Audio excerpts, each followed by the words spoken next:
Hello humans, welcome to the M Word, brought to you by Martin, that's me, And Matt. that's him, Matthew, Martin. David, How's it welcome. going? Thank you you for having me. Pleasure, absolute legend, thanks for coming down. Spot on, long way from Sulby, from the laugh. Down south. Passport out. I dropped, you won't have heard the intro there, I dropped a little Homer Simpson quote of we are the champions, just as a little nod to your few successes in your career. Yeah. A really important question to start with though, when you notified about your MBE, what does the Queen drop you a text? How does that all go about? Letter, right? Okay. yeah. No, she rang up. I'm looking for night. How's you going, David? How's you going? Yeah. No, you just got a letter. Okay. And was that out of the blue? Yeah, big Right. time. Yeah. And what'd you get? Check for £1 million. You wouldn't be I sat wish. here if that was the No, case. I know. But what? Yeah, you just you get a medal, obviously. I don't when know. you're there. Yeah, you I've get not had many, to be honest. Yeah, so. no, you get a medal, Right. and then you get like a load of different things where you're entitled to get married in St Paul's Cathedral if you ever want to get married. Oh, right. Okay. Right. Just little things like that. Right. You can go there and get married, and there's a couple of other things as well that wouldn't make any difference to me. But I take you got the medal out at home. yeah, It's not one I've thrown got in it. the attic. No, it's not in the attic. That one. That's Right. on actually where you come in the house. I've got it in picture of me getting it off the Queen, and she was doing it. Right. Okay. She was the one that was presenting them out that day, which was even better, you Right. know. And is that done the Not same? saying that Charles would be crap or William, but it's better getting the real sort one. of Innit? Queenie. Yeah. Thanks for the text, Queenie. So yeah. Yeah. So no, I'm not big into all that type of thing really, but me and my mum and the missus went down just before we had any kids, and we had a real good time, you know. So done in Buckingham Palace, I assume. Yeah. So I went off for about 4 hours or so like that in the morning, and they tell you what you have to do, and No F-bombing the Queen and things it was like hard. that. It was hard work because they show you videos, and you've got to you're not allowed to turn your back. You've got to walk in and do 3 steps forward, and then Okay. walk back. I nearly spun round. It's like you're that woman panicking and Yeah, I'm that. sure, yeah. But it was real. And you told nice. to turn up, I assume you told to turn up in shirts and things like that? Is that all part of the... Oh yeah, you've got your gotta full go. on Yeah. penguin suit and stuff Right, on, okay. and hat and all that. No, but it was. What'd she say to you? Just congratulations. She knew. Right. The weird thing is, and it blew me away a bit. She knew that I rode off-road motorbikes. Okay. She was like, "Oh, so you ride off-road bikes, don't you?" And I thought you would do the TT, Okay, being right. from the Isle of Man. Yeah, So right. she was clued up, and Yeah. you've got. I think she had 80-something people that day. Right, yeah. You know, for different things, for OBs, MBs. It's good then. Yeah. So she obviously, unless she had a little mic in somewhere, I don't know, but she knew exactly what you were there for, and Right. she said something about William and Harry, obviously like off-road bikes and the motorbikes and stuff. So it was good. Yeah, right. Yeah, That personable yeah, element. To rather it. than just saying there you go. It was Crack nice, on, and yeah. and it took a while to sink in, to be honest. Like people asking us, it was bloody special. Yeah. You know, real. I didn't think it would affect me, or wasn't that sort of. I was obviously made up that I'd got it in a strange way, but it was. Yeah. Do you think, and we were just chatting before we came on air, I was mentioning about seeing a clip on Transworld Sport, and I'm maybe as guilty as many others that perhaps, enduro is not something that's really been on my radar, and I wouldn't, although I know your name and know your achievements, when you actually study it, and I've tried to do that as part of this research and part of this podcast, is to talk about more of that. Do you feel that was maybe some recognition that maybe because the sport doesn't get the coverage it probably deserves, and more importantly, what you achieved? Yeah, for sure. So but that was a recognition. But I of never. that. Yeah, and I think a big part of it, you know, there's been a few British world champions. I went to America and raced and won there, which was probably tougher than winning the world championship at the time. It probably still is now, to be fair.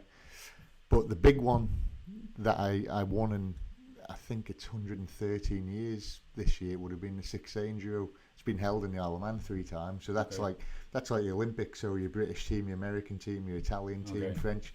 So that the first one of them was like 1908 or 1910 and you're racing or teams. something. So Yeah. I call it, again, maybe using a golf analogy. You're might be racing like the individual as well, but your Okay. team, like it's, yeah, so it's exactly the same as the Olympics. So the Okay. ISDT, it used to be called International Six-Day Trial. Right. It was first held in Cumbria, the first one. Okay. So it was started in Britain. Not one British rider's ever won it up until me. Right. People have led it. You know, I think a couple have won the class. You know, so like depending what size bike. But 2005, it was in Slovakia. I nearly won it the year before. But my bike stopped on one of the stages and it cost me about a minute, and I lost it by about 6 seconds or something. Right. So that year after 05, the first time I won the World Championship that year, I won the 6-day overall outright. Right. And, you know, there's been a couple of British riders since me now that are winning the World Championship and that, but they still haven't won the 6-day. Right. They all went there last year, guns blazing, to win it, and it's a tough race to win, because you've World Championship, it's normally, yeah, all Europeans. That you get the odd American now and then and stuff, but you never get all the top Americans and all the top Aussies in it. Yeah. Sometimes more Aussies have done it than Americans, but at the 6-day, it's always a little bit faster race, so it suits the Yanks and the Aussies really well. Okay. So it's a bloody tough race to win. Why so faster? What makes it faster? just not as technical, because Okay. you've got all abilities, because you've got club teams as well. Okay. It's like my uncle, he's 60 odd, lives in Andrews. He's done it probably 4 or 5 times now in the last 4 or 5 years. Right. So it's good, because you get your Joe Bloggs riding, who's always dreamed of doing it. Yeah. Like I'm wanting to do the Dakar. It's a lot of people want to do the 6-day enduro. So when I won that, I should have won it more than once. I should have went and did it again. But once I'd sort of won it, that box ticked. Okay.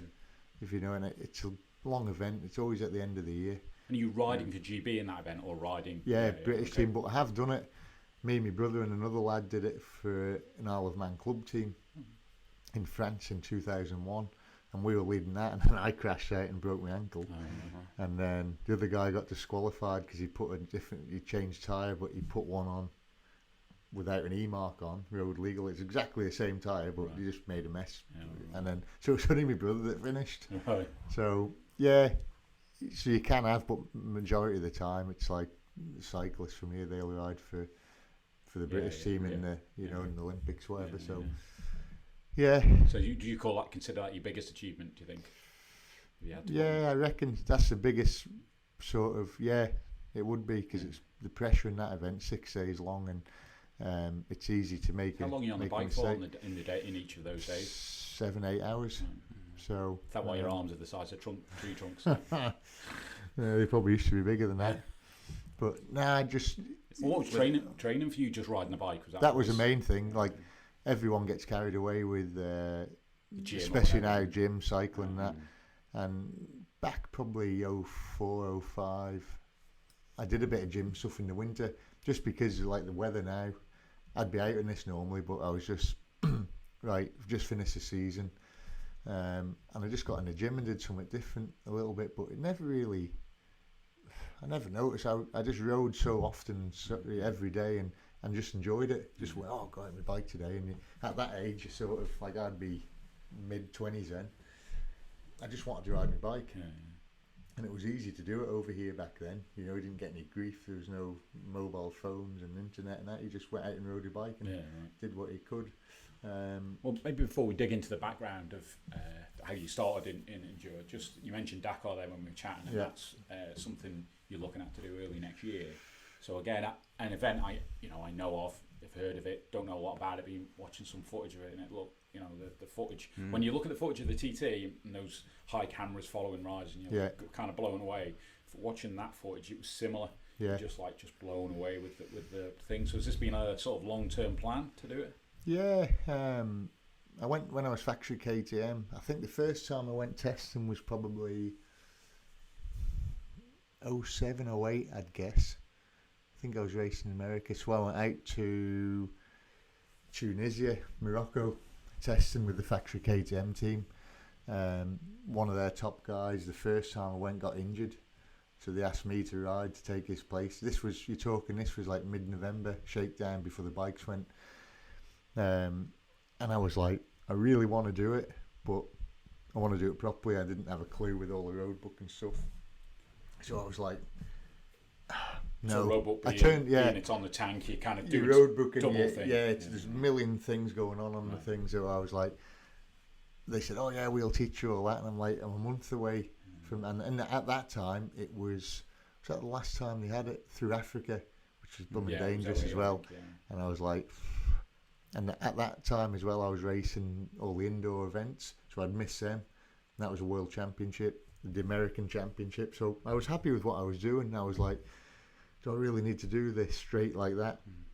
So I was thinking, right, I'll do it in a couple of years. So then I went testing again, I think a couple of years after that. Did real good again. Like, they were like, oh, we want you to ride and stuff. And I said, right, I'm just on another couple of years of World Championship, then I'm going to do Dakar. And there was more older guys back then. It was all the people that had sort of finished World Championship and then gone to that, where now there's a lot of young guys going straight into it. So I just missed it, really. I was like, I was busy and happy with what I was doing, World Championship, indoors, stuff like that. I'm doing all right at it. And I could train for it.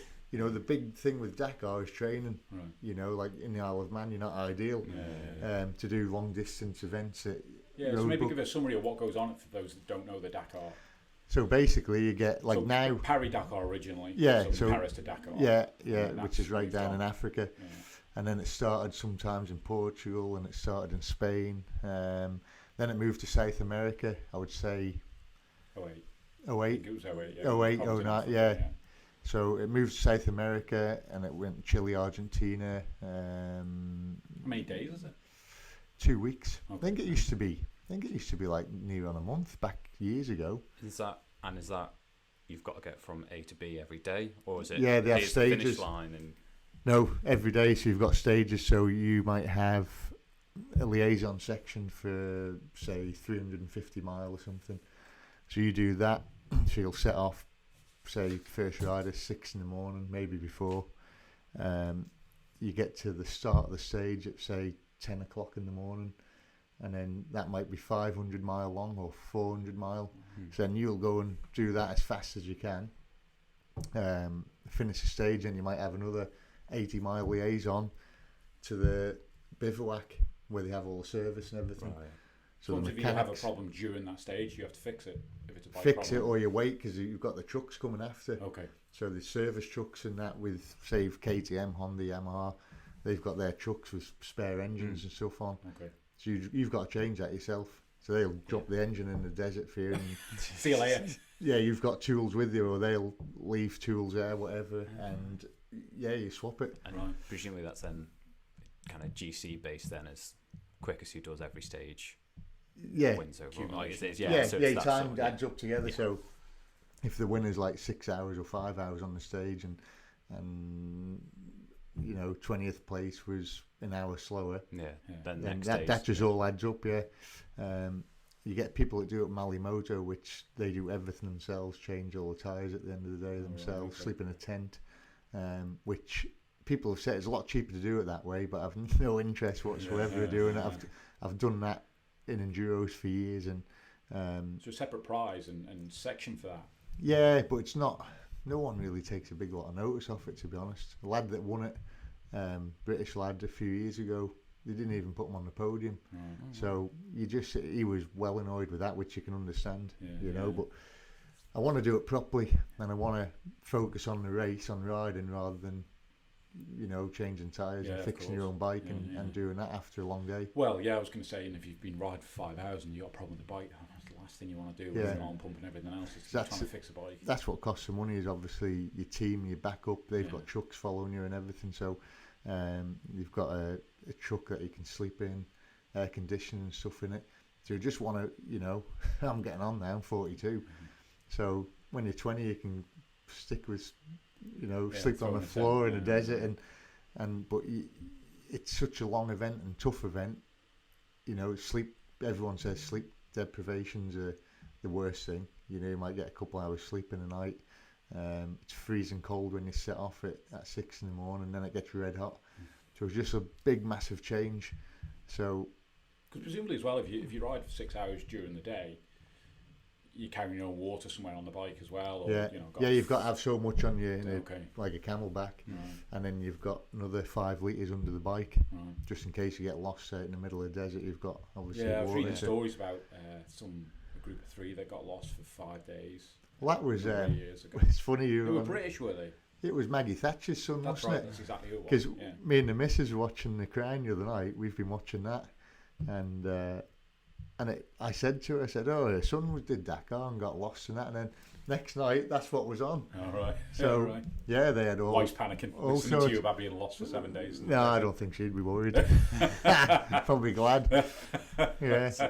How long ago was that? Because how would you nowadays are they restricting you from what you would now have it as GPS? Equating to the road. But you've got trackers on, so they can see exactly where you are now. But that was 90s, maybe? 83, I think. Oh, yeah, well, it was Maggie, it'd be 80s.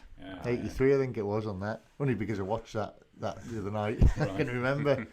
The other bits I was reading, again, I imagine I'm going to watch more stuff, because it seems to have obviously a lot of history as well, and there's just one guy that sprung out, a guy called Herbert Aurelio, is that how it's pronounced? Aurelio, yeah. And he's first to win it on a bike. Yeah, and he was the first ever to win it in a car and a bike. He's done both. Yeah, a lot of them have. Yeah. So my old teammate, Oriel took over the running off it, Dakar, I think. Then he got killed in a helicopter crash. That's right, yeah. And then you've had my old teammate, Stefan Peter Hansel, so he's won more Dakars than anyone else. He used to be teammates with me when I was a junior at Yamaha. Okay. Well, he's still winning it in the cars now, so he won loads on the bike, and then he switched. Nani Roma, Spanish guy, he won it on the bike. I think Nani's won it in the car as well. Right. I think your man there was the Herbert was the first. Yeah. But again, a story I read about him on the bike one that he won. He broke both his ankles the day before the last stage, and rode the last stage with both broken ankles. Yeah, there's been a hell of a lot of stories like that, I suppose if you've gone 2 weeks and you've got, back then probably 3 weeks and you've got a day to go, you'll just plough on through. You've got to, haven't you, duct tape your ankles up or something, jam them in your boot and away you go, yeah. So the plan is obviously trying to raise some funds for that. Yeah. What's the deadline you're looking at? We've probably got, to be honest now, we've probably got a week, 22nd, probably got another week, and it's, I think Henke's the guy that runs a team in Holland. He drives out on about the 30th, and then the bikes to Spain and drop everything off there, and the trucks and everything, and then they'll get air freighted out to Saudi. Right. So it's in Saudi now. So yeah, he can bring the bike to Spain, and then when it's got to go into that, then that's cut off really, because it's probably $5-8 grand to send the bike out there. And the COVID thing, appreciate the actual race, everyone's well apart and whatever, but obviously ultimately there's people congregating in different areas. There's not a worry that there'll be a COVID issue or any of that kind The one I did in Spain last month, everything was cancelled this year, and then they ended up having a new rally instead of Morocco in Spain, Andalusia. So we went and did that, and it was like a big bubble. What they've done in MotoGP and everything. So I had 2 or 3 tests when I was in Spain, and you just keep an eye on everyone, and you just got to use your head really. Right. But that's one thing. But then I've heard also now that there's been a lot of problems for the French. I don't know, some comic thing in France is said something like made a joke about Allah or something like that. Oh, right, okay. So there's been a load of people killed, load of French people killed in Saudi. Okay. I heard this the other day. So potentially, if France say we're stopping everyone going there until it all calms down, then that'll be the end of it. Yeah, right. So you just. Is this the first time it's in Saudi? Second last year. Well, this year. This year was the first time. Yeah. So I think it all went good. A lot of people were a bit nervous about it, I think, but everyone I've spoke to said it was really good. Yeah. Like as far as the train and that, they said it was unbelievable. I take you feel you're in good shape for it. Yeah, it's not mentally difficult. It's more mentally difficult than anything. Just you're tired. You're up so early. You finish like you might finish. Some people if they have trouble, or some of the slower people, they might be riding for like 20 hours. You know, take them all day, and you get there. If they're doing that Mali moto class, you put their own tent up, sleep in that, and then you might have an hour's sleep. You might not have any sleep. So that's the big thing that. And imagine that as that event goes on, then it's more and more becomes about one recovery, but not having an accident, because the accidents must just get more and more common as you go further on. You're more tired and make mistakes. Yeah, of course it is, and like the one in Spain, for me, it wasn't physically difficult at all. You know, I was pushing on, and you're limited, obviously, especially me when I'm sort of a rookie. I'm not reading the road book as quick as what the top guys are, so I'm like taking more time to look at it, which it means you're not looking up. Do you mean? Yeah, and you can't go as quick. Okay. So them guys you've got boxes on with the kilometres and what dangers and suffering and the way the track goes. So they're looking at that, they're glancing at that for maybe a second, and they remember the three things that are on it, and they keep moving it.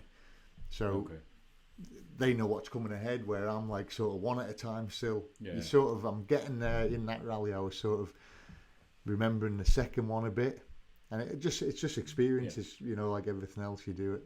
But that's what I'm enjoying the most with it. It's strange because I thought I'll hate that navigation, but it's the opposite. I absolutely love it. Right, okay. It's something different, a new challenge. So who does the roadmap? The organisers. They'll give you a roadmap. Yeah, it's just a big scroll, just a massive big. Looks like a toilet roll with all thing on it, and you put it in the bike. Probably takes you 5 minutes to thread it all into that long. Right. And you might have 2 a day. Right. Swap it at a liaison sort of, or a stop, whatever they call them. Forgotten what they call them now. Right. Where you get like a 20-minute so sort of stop. Tag out, stop. Yeah, everyone's got to stop for 20 minutes when they get there. Okay, right, okay. So it's interesting. The roadmaps are there. Yeah, because again, you think about the speed you're moving, and you just don't know what, especially on sand, you've no idea what's there. No, and you have a lot of speed zones as well. So if you go through a town or a village or something, you might have to do 20 kilometres an hour, and you've got a beeper on your bike to warn you if you get like the pit lane over in the TT. Yeah, well, all factory bikes got a pit lane limiter on different speeds, so they just hit the button, up, and off you go at that. But we haven't, so you're constantly looking. I was like, say you're in a 30k zone, I was going like 20, 22 just to keep under it, because if you go over it, you get like, you might get a 2-minute penalty, you might get a 1-minute penalty. So you just sort of cruise along, and I didn't know how far to push it. Slow as well, it's terrible, absolutely terrible when you're going along. But you've got to watch, because it beeps when you get into it, and then a little symbol comes up on your GPS, because that opens when you get to waypoints, but you can't follow it. So that comes up, but then that might go off then. You've got to the end of the speed zone, and if you're not looking at that right, or a bit of daydreaming, you could have been out of it 10, 15 seconds, and you're going along at 20 still, and you're like, oh. Bike's flying past you. Yeah, I had that happen. A woman of quad of all things, I just passed the thing, spent about an hour trying to pass him in the dust, and he almost passed me back again. I was like, no way, you're getting past again, so I just filled him in. But yeah, it's just all learning. I think because I've done the same thing for that many years, it's refreshing to have a bit of a change, I'm sure. So yeah. Well, let's go to the basics. So perhaps to provide a bit of background before we go into how you got into the sport. If you had to describe enduro racing, how would you describe that for a man on the street? Like World Rally Championship. Obviously different, but similar sort of thing, where you set off in the morning, you've got liaison sections, so like through forests or whatever, so you've got to get from point A to B, and you might have 35 minutes to do that liaison part. So if you get to a checkpoint then with yellow flags, so you don't go past them yellow flags until your minute. So say I set off at 9 o'clock from the start, I had to go in through check 1 at 9:35. So if I get there at 9:27, I've just got to sit outside them flags for 3 minutes. So you can tinker with your bike or whatever, clean your goggles, have a drink, whatever. And then when that time comes up, 9:30, you go in that, get your card stamped, and then you might have a service area. or you'll crack on and have another check then. But that next check, say you've got an hour to do that one, you might get into that check like 10 minutes, and then there's a special test. So that's like your stage in a rally, you know, in a car rally, or even in the Dakar, it's a similar thing. So you'll get there, they'll count you down, and you go flat out through that stage as fast as you can against the clock. Okay. So normally in a World Enduro, you've got 10, 12 special stages a day. You know, we might have 3 or 4 laps, 3 different stages. So all them times go together. Okay. So it'd be like an hour and 27 minutes, or whatever the winner. Yeah. 10.1 seconds or something. So typically, how long are those events? Say World Championship level. 8 hours, 8 hours. Yeah. 1 day events. 2 okay. days. So always Saturday, Sunday. Okay. And like the last sort of 10 years or so now, they've had a super test on the Friday night as well, like a prologue, like a special stage for, like they do in car rallying for the spectators. Right. So you do that. Just with that sort of time then, is having any form of mechanical kind of a game ender, or do you have time to change things? Or yeah, you don't have much time. And so back in the day, the liaison section part, the checkpoints, you'd always have like 1 or 2 really tight ones. So if you get in, say you're in at 10:30 and you get there at 10:31, that's 60 seconds on your time. Okay. So so the clock starts even though you haven't started the stage. Yeah, so you've gone through that and you're late. So you've got to stay that minute late then all day. So your special test time, say like hour and 10 minutes, whatever you test. So you'll have another, say throughout the day you lose 4 minutes. That 4 minutes goes on that time. So that absolutely, like nowadays, if you lose time, you're knackered. Yeah, okay. That's no mistakes. Yeah, like you might just sit there, like in some events, the times are that slack. You'll sit there talking and your time's gone up and you're like, And you know, that happens so often where people are talking or messing around and they forget. At the end of the day normally, you know, when you come in at the finish and people are messing with the bikes or whatever and then talking, and then you go in like 5 minutes later. You end up going from first to about 15th. So, and I take it like you say, that those small time gaps now, like you think of Dakar, I don't know, but I guess they're probably won by hours nowadays, or you know, certainly good chunks of time. Yeah. Or I presume 2-day enduros, they're close, time's close. Yeah, it can be like 0.1 of a second, real close. Yeah. Like even the Dakar, you know, there's seconds between the top boys, you'd say now, and you know they're doing like 400k or something. Even that one in Spain, you know. I suppose you think about it, you compare it to ZT where they're racing 220 miles in seconds, aren't they? It's, you know, win the cycle and the big stage races, isn't it? Yeah. The level's that high now, and everyone and all the bikes are that similar. Do you see many travelling in large sections as like a group then? Or, you know, for the days, are they all kind of on the liaisons you might do, but in this stage, I think in the Dakar, in enduros you don't really, because you set off, you know, 30-second or minute interval, so everyone's that quick. If someone crashes, you might catch them up and get stuck behind them or pass them. In the rally, you tend to get more people all catch each other up, and then you'll follow each other. Sort of ride in a group, because then you're more guarantee, right? Because you're navigating, you keep an eye on it, and it's almost a spotter maybe in front of you. Your riders, and if you get a bit lost, like we did in Spain, there was like 5 or 6 of us. We all like group together and then try and find the right way and row together. But did you get lost because all 5 of you were thinking, he knows where he's going, he knows where he's going, and no one knows where they're going? I was shocked myself, so I found the right way, and then I was like, I'm not quite sure, so I went back and then I found all them other guys, and then we went that way and it was right. So I should have just, when I trust myself and nailed it, and I would have, that was a bad day I had, because all them guys had caught me when I was lost. So guys that were started 10 minutes behind me, they all caught up. And then they just ride around with you the rest of the day then, so they make 10 minutes on you. And I think that's partly because you're quite new to that. Yeah, I was just like, I won't be able to find a way because I'm sort of novice at this, but I had found a way. You just got to trust your own instinct and go with it. All right, so that's a little bit 101 of enduro. So obviously a Manxie by trade. What was your first introduction bike? Was it through the folks or?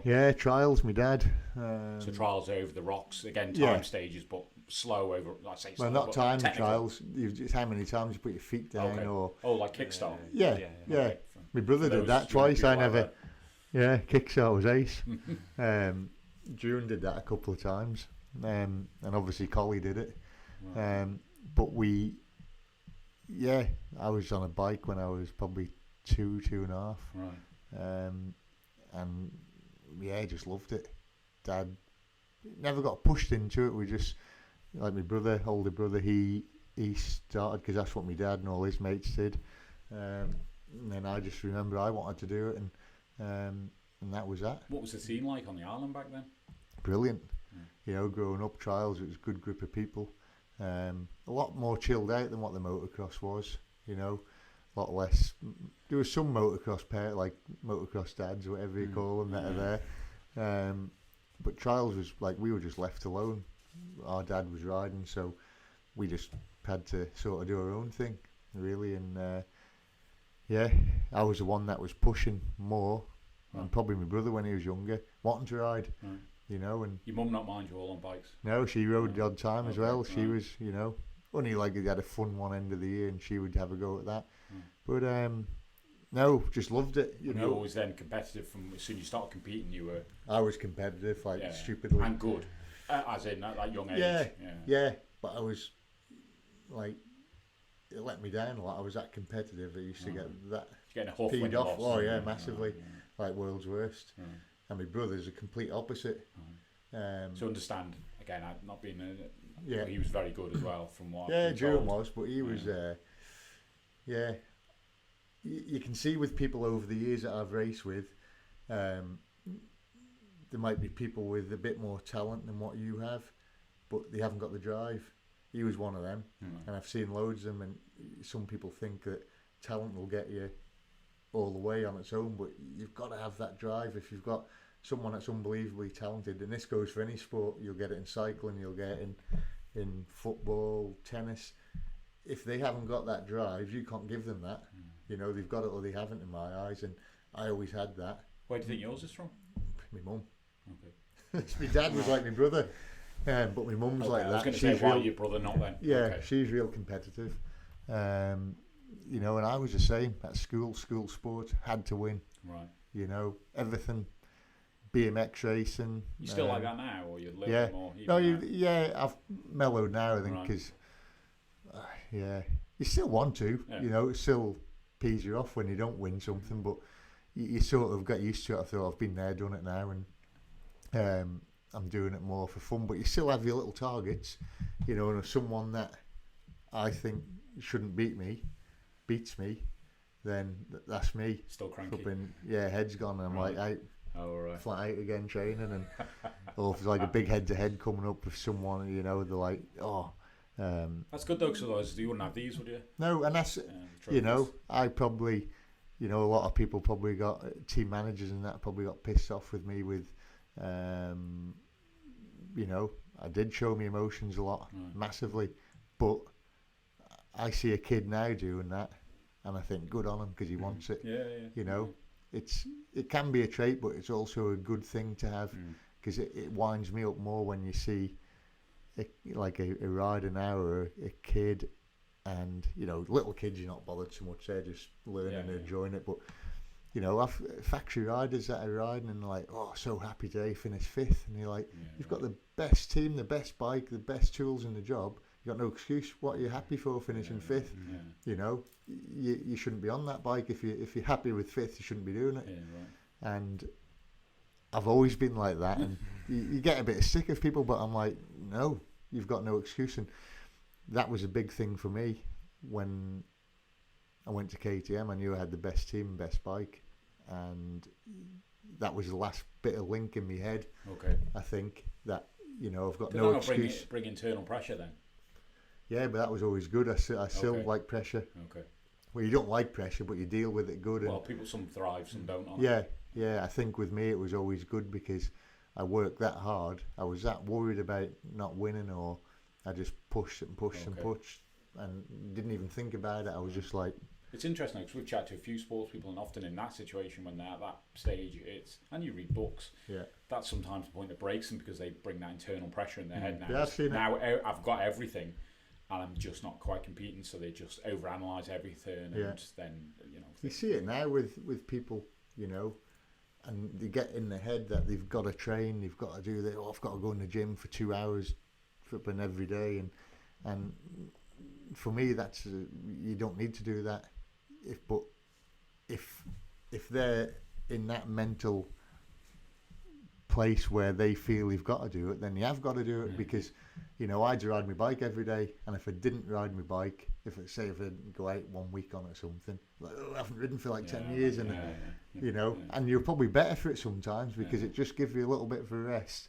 But I was like that, sometimes. I mean, we're like just club cyclists. It's you have a few days off and you kind of get in touch. Especially when you get older as well. Yeah, you get in touch, aren't you? Yeah, you like, in lockdown, this first training I've ever done off the bike, so I couldn't ride my motorbike. And I was like, you know what? This is brilliant because I can't go on that and no one else can. Yeah. So I was on my e-bike, I was running. I don't think I've ran since I left school. Right. And I was a good runner at school, but you get 16, you get bike and car on the road, and that's that. Quicker ways to get around. Yeah. So I was doing like 5k 3-4 nights a week, and I enjoyed it, and I dropped a load of weight. And when I got back on the bike, I was like, I feel brand new. I think some of that was just because I had a break. Time for the bike. Well, that's what, again, I'll observe of watching some of the footage that I don't know whether you've played it, Matt. So I meant to say, actually, for people that are listening on the Friday when this is out, it's streaming live now on Facebook, so hello people. So there's on YouTube there's the whole visual of this, and a video we're just going to play now is 6 minutes, but that's the thing that jumps out at me, and again I'm sure enduro people are looking at me thinking I'm a goon, but they're just the physical impact. So to have that break from that it does you some good, and mentally as well. Like I've got a metal hip in my right leg, and that's just wear and tear. Never broke it or anything. And the other one's getting pretty well. It doesn't feel bad at the minute. Just be the compounding with that. Yeah, they said it's hereditary, but if I hadn't raced bikes, it would have been all right still, wouldn't it? The amount of abuse when you look at old videos and your legs dragged around behind you backwards in a rut, and you just pin still. You've got to be flexible. You've got to be strong. Most people wreck their knees. I'm probably, touch wood, I'm probably one of the only people that I know in the sport that's never had a knee injury. Right. But I've had hips, so that's taking the stick. My knees being real strong, and something's gonna give, isn't it? The abuse you're getting. Sorry, and just how long's typically a season? Do you get any off time, or are we talking about that? 11 months of the year. Constantly? Normally, like now, the World Championship finished last week for the lads that are doing that, and that'll start March, April again. But then I was finishing World, and then I was doing indoors, I was doing extreme enduros, which all through the winter. So I never stopped I reckon I did about 6 years where I didn't stop. Stress, just that. Yeah, and stress on your body, isn't it? Yeah, and you're doing that, and the team's like wanting you to do it, and you're happy to do it because you just wanted to race. But when you look back, you're like, I did well, really. I think all my career from whatever, when I started professionally, 99 to 2011 when my hip finally gave up the ghost, without anything. Never had an injury. Even through having little spills. tiny things, little tiny things. Did you have any really big spills that you got away with? I had a few, but I didn't hurt myself. You hit the ground by the looks of it. Most of them. When I first went from trials to enduros in like 96, 97, just playing with it, that's when I kept getting hurt.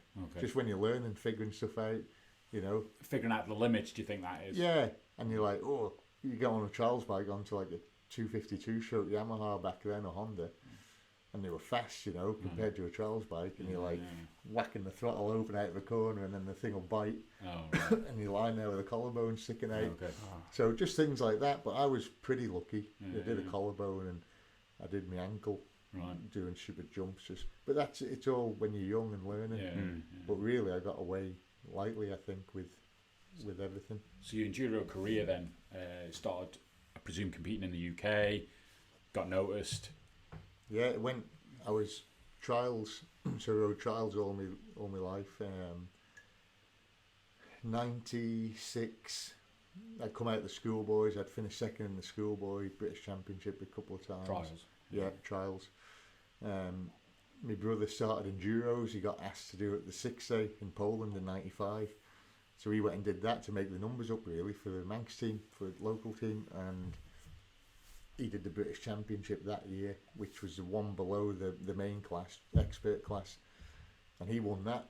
And then he went into the main British Championship and was winning races outright, winning, British Championship events, and I'm like, oh, heck, I can beat him. Right. I always had in my head, because everything we'd done, I used him as my marker. Oh, right, okay. And I would always end up beating him because I just worked that hard. So I won British Expert Trials Championship in 96, which was massive for me. That was like, flipping ace. Was that all self-funded back then? Yeah, sports my dad used to come with me. Right. Yeah, I used to get a bit of help off the sports council. Right. Back then, nothing much. Like, you probably got 2 ferry trips or something like that. But, it was all a help.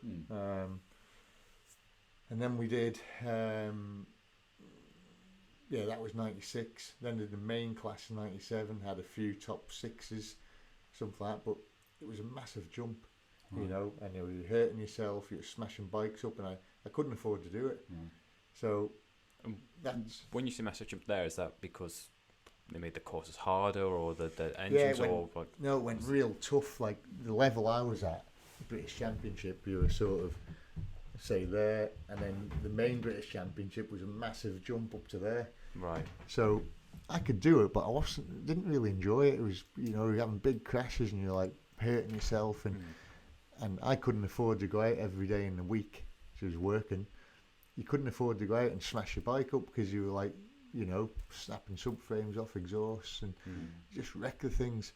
So you couldn't afford to do it, and that's when June was riding for Yamaha, my brother, and I borrowed this. I did a couple of events in enduro and did good on old scrap bikes that we had here, local stuff, some motocross, and I was bloody wild, but I was doing good.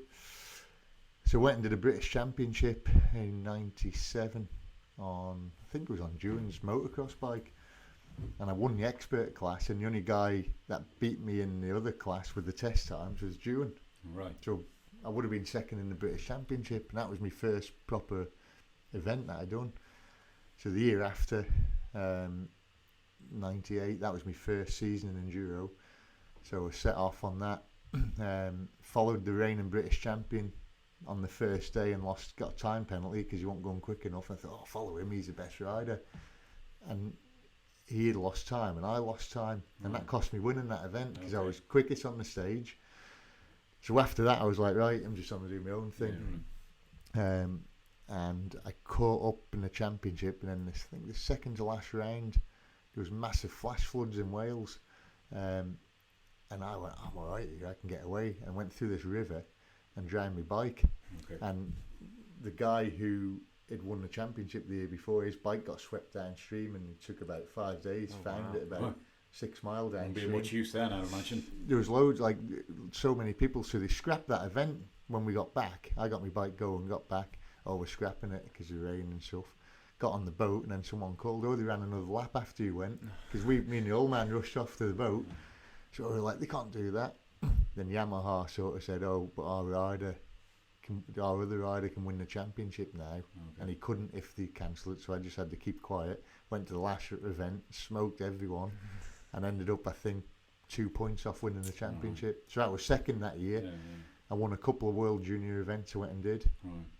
And then the World Juniors, that representing GB, that's it's not. That's on your own. Okay. Yeah, that's just on your own. Right. So World Championship, you were there on your own and just doing what you can for yourself. So to ride under even those events in the UK, are you riding under the ACU? No, ACU, which is the British Federation. Okay. Because there's no Manx one. Okay, so you get British license, I assume. So and then the year after I won the British Championship, so that was the first of 10 then. Right. I missed it some years with I had to do Italian some years, and then some clash with the British back then. So when I could do it, I won 10 overall. And I never really I don't think I got beaten in an event for pretty much all them years. I think I won every single British Championship pretty much from the end of 98 to 2011 when I got my hip done probably. And you not doing them, is that sponsor driven or just you choosing other commitments? Clashing with something else? Like other events on. So like KTM were like, oh, we want you to do this, or so then there was other British Extreme Championships, British Sprint, so I think I ended up with 24 all in all, and like the last one probably only 3 years ago, British Extreme. So yeah, just they must hate you around the British. Yeah, they did. Easy, they did then. Didn't like it. But and the Junior World Championship, I got.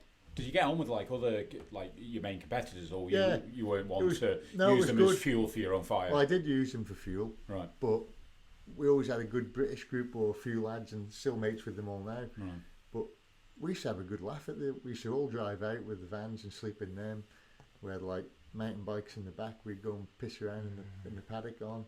It was just a real good time, campfires, just everyone good. And that's what's missing. You go now to any event probably, and there's no atmosphere. Right. Is that because, I use the word, it's gone more professional, but people are in these bubbles of... I think so, mobile phones. And everyone's just like this, aren't they? And, we're all guilty of it, but it's just a different time now.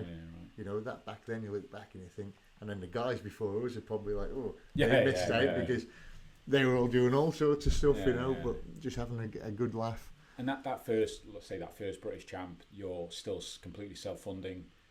Yeah, I took June, my brother's ride, because he ended up getting hurt. Okay. So I nicked his ride. Right. And then he met the one he's married to now. He met his wife, got a house, started having kids and that. So, yeah, worked out good for me, really. Yeah. So I did that. I was Yamaha then, and I ended up on the factory Yamaha team.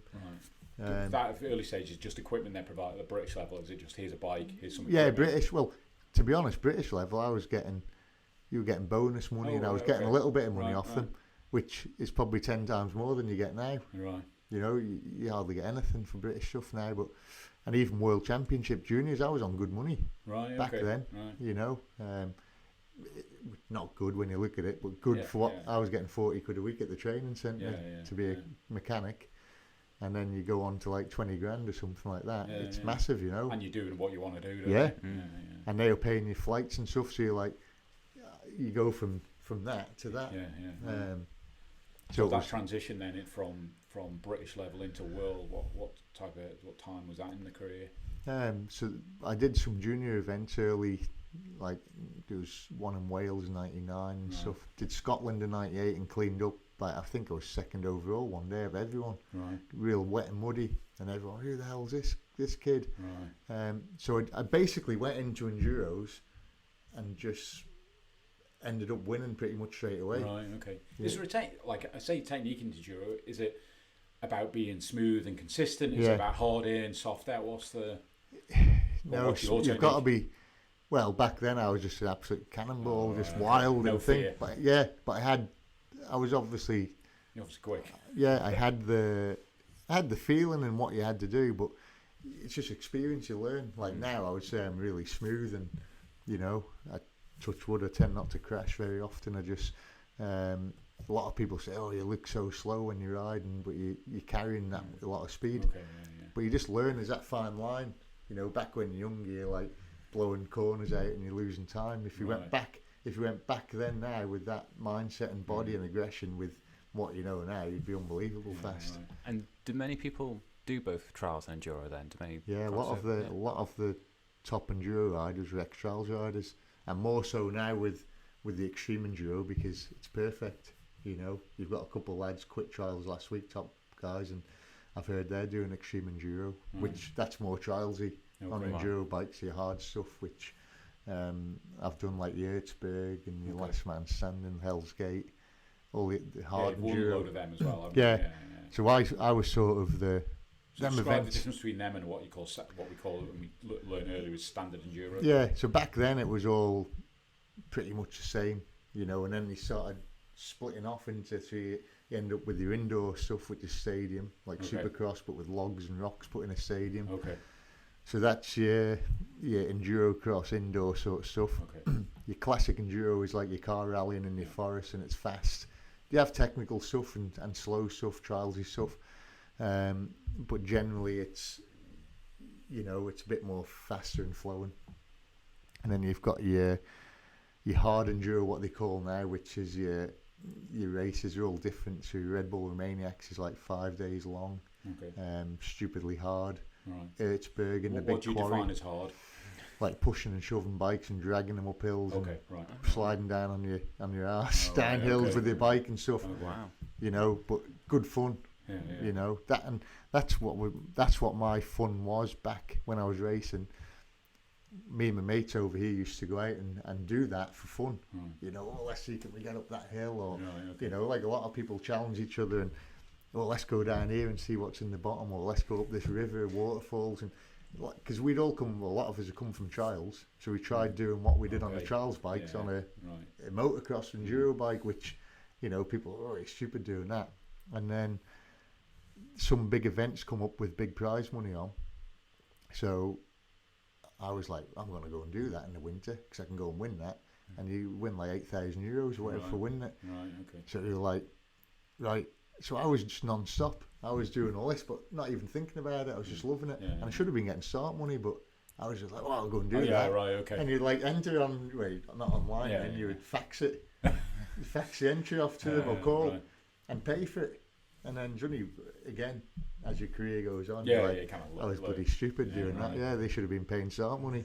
So you mentioned earlier about just going back to enduro and the worlds. So when you joined KTM in 04, you said that was the last link. So the year before that, I presume you were competing at world level for the whole, and maybe the year before that, all the rounds. Yeah. And was that then? Were you just looking at?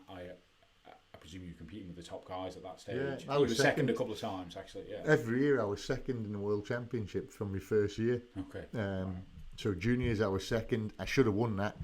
I ended up trying to avoid a marshal in Italy at the first round, crashing, trying to miss him, and did my collarbone. So I missed that event, and I missed one the week after. And then we had, I think, Finland and Sweden and France, and I won all three of them every day. So again, I missed out on the junior championship by like a few points. And then I had another year in the juniors, and I thought I could go in that and easily win that because my main rival, who I was beating anyway, he moved out of that. And I thought, I'm moving up. So Yamaha, I was riding. Then I got a deal with the Yamaha factory team, which was in Italy. And I finished second in the World Championship that year. So that would have been 2000, I guess. 2001, maybe it was 2001. I can't remember. Yeah, I would say 2001. 02, second again. 03, ended up riding a four-stroke Yamaha, which was an absolute. It was like they wanted me to do the 500 class, so they made sort of their own bike because Yamaha didn't make a 500 four-stroke, and the thing was an absolute dog. So I ended up second in the world in the class, but fifth overall. Bike broke down last race. I was like, I'm not riding this thing. And in Britain, I was riding a 450, how they come, pretty much a standard bike. I've still got it now at home. And I was cleaning up on that. That bike was so good. And the bike, the Italian rider got to ride that one and had a bad year. And I would have won, even riding that bike there, if you put all my times together throughout the year, I would have won the 450 World Championship on that bike. So that really hit me hard, that. And I was like, I don't want to ride that. And then Yamaha were like, the Italian team, we don't want you to ride for us next year. And I was their best rider all year anyway. Do you think the reason for that was? Just because, I don't know, I just think politics somewhere. Yeah, but they wanted me to ride that again. I'm like, what do I want to ride that for? Oh, we don't want you then. And I was like, fair enough. So then I was like, I had no ride. And I was like, I'm still second in the world championship in the class and 5th out of everyone, which was a lot of riders then. So I nearly ended up riding a Honda, and then last minute, a British guy, he mechanicked for me a bit at Yamaha. He contacted KTM UK and put a team together. So like I was hardly getting any money, but what I was getting, I said, yeah, I can live off that. So we did that as a private KTM team. I went to the first round, like 3rd, 2nd, and just loved the bike straight away. Is there massive differences between how they handle? Yeah, big difference between that, like the bike I was on the year before compared to what that KTM was. And the KTM I was on was pretty much standard, how you get out of a shop. Right. And we evolved that as the year went on. You know, I don't like the gearbox, so we changed that and put different exhausts and played with suspension. So that was 04. I ended up second in the World Championship. Signed a factory deal for the year after, and basically just had a good winter on the factory bike. Did all the indoor races for them, won all them. Okay. Where were they in the world? Spain and Italy, really. Then, you know, one in America. Spain, Italy. They were sort of separate events back then, but they were just start money, prize money, 60, 70,000 people in the stadiums, massive events. So I'd go to them and clean up, earn some good money, and then the World Championship kicked off in 05, and I just annihilated everyone. Right. And that was a start then of, I don't know how I made that jump. Obviously some of the bike, I got on the bike, which was better. You're talking about experience, I guess, as well. Yeah, years of experience. It was better than the bike I had the year before. Not massively, but suspension was better, and I think just everything at the same. Like I was saying to Dougie Lampkin, who was one of the most successful child riders has been. I says, I sort of didn't believe in myself. I'm like, young guy from Sulby can't win that, can't win a world championship, and Dougie said it'll just click. Said everything will click if it does, and sure enough, the year later, I couldn't do anything wrong. I was going to races, I was dicking around and winning, and then my dad died. He got diagnosed with cancer before the start of the season, and then mid-season he died. So that was that, but he hit me unreal. And I had a race about 4 days after his funeral, the World Championship, and. I don't know, I can't even remember any off that race, but I ended up winning it. Only just, I was struggling, and then after that, I was brand new again, winning everything, and that pushed me a lot then. When he was ill, that pushed me on a lot to, I said, right, stop messing around with this now, I need to win this championship. I won the 6A that year. And then when I'd won it in 05, 06, I seen the little weaknesses I had, so I went to America at the start of 06 for a month and just trained on motocross tracks and massive jumps and stuff, because that was if anything, that was my little weakness, because I'd never done a lot of motocross. Came back, went to the first round, and I was like, I've won it now, no pressure. If I don't win it again, I'm not sort of bothered. I've won it for my dad, and that was, and myself. And I just unreal, faster again, won every round. I suppose that extra relaxed, isn't it? And then that's when I decided then, right, I think I could have gone on. I think I pretty much would have went on from 05, 6, 7, 8, 9, 10, 11, if I'd carried on in World Championship, winning right through. But the KTM team manager, British guy at the time, Kurt Nickley, said, do you want to go to American race next year? Because the Finnish lad that went from World, who was always one of my main rivals, he went to America to race, and he wanted to come back. So they said, do you want to do it? And I was like, yeah, I want to go and beat the Yanks. Basically swap. Yeah, so we went back to World. So they were win-win. They had their two best riders. So for me, I went to... Maybe just before we dig into America, just to go back, you mentioned about being a boy from Sulby, those sort of early career and those then travelling around the world. How did you find that? Were you at home? Yeah, was it a homesick types of thing going on, or just get used to it after a while? Yeah, you got used to it, but the biggest thing for me was food. I'm a fussy eater. Okay. And like the Yamaha team had a deep fat fryer put in the truck so really? they could cook chips on it. I'd never had a pizza. I was like not eating. I wouldn't try anything. Okay. You know, I was like steak and chips and that was it. Okay. And you all used to take the piss out of me, but that's how I was. Yeah. You know, I just grew up and I was like that from a kid. My little fella's the same now. We ever don't like those next, always when you're taking those steps up and first turning up to events, were you ever daunted by the people you were racing Yeah, with? of course you were. Right, okay. Yeah, big time. I don't know, some people have that bravado where they're just like... I think a lot of people pretend they're not. Yeah, false But I was. Like, and I always was with trials, you know, and that's what I think changed in 04. That started changing. I'm like, you know, I've put more effort in than any of these riders. Okay. And I knew I worked hard. I was on the bike all the time. I was training hard. And I thought, why can't I win? It was something blocking your head that, well, I can't win him. He's famous. Yeah, okay. You know, it'd be like going into Formula One now in Hamilton. You know, you think, oh, or like these young lads in MotoGP, I can't beat Rossi. Rossi's in here. Yeah. That's what it was like for me. And then it just flicked in the end. I was like, I'm better than all these. And I knew, like, it probably sounds cocky to say, but it was true. I got to a world championship in Durham before I'd even looked at the track. I knew I'd won it. Oh, right, okay. And, like, there's not many people I don't reckon that's ever done that. And I did that for, like, 2 years. Like, I just knew when I went to the race, I was like, I've won this already. Right. So I knew I was better than everyone. Yeah, right. And I had everything that clicked in. And there was be an nothing. amazing place, like sports-wise, to be in, mustn't it? And I was like that in British Championship for like 10, 12 years more. I just knew when I showed up that I was going to win it. Right. And I think it's just everything piles up, you know, from riding your BMX as a kid every day.